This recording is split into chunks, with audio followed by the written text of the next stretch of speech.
Good morning. Morning na yan. Okay, so we have a new product from Makita. So actually order to ng client natin. 4 sets ito, kaya lang ito yung first na dumating ngayon. So ito yung caters natin. So Makita cordless combination hammer. Okay? So sa lahat ng mga kailangan ng mga rotary hammer dyan na cordless, yung nagsasawa na kumbaga sa mga corded, ito yung mga models na kailangan natin. So kanina. Ito yung laman, buo. So, yan. May grasa na. Ito yung unit natin. So, as expected, kapag mga cordless na rotary hammer, yung mga unit talaga nila is excluding yung battery. So, kaya nag-separate order sila ng battery. Ito yung battery pack.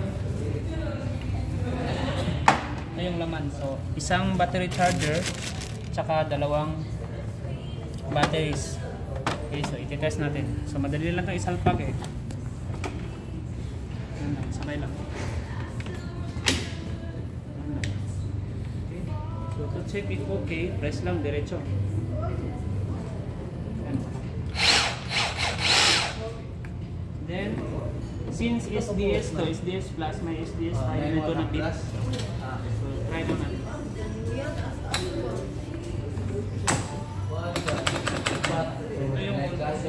Okay, so may 4 na setting siya.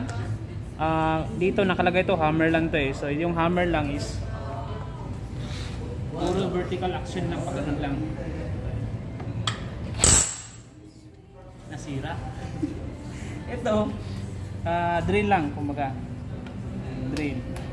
So drill lang. So walang hammer action, rotary lang. Depende. Okay, then ito combination. So, while hammer, nag-drill din siya. While nag-drill, nag-hammer din siya. So, yun lang setup natin. Okay. So, yung product nito is bago to ng model ni Makita, which is going to be available here at Gold Town. So, kung may mga queries kayo, kindly contact us lang dito sa Gold Town. Thank you.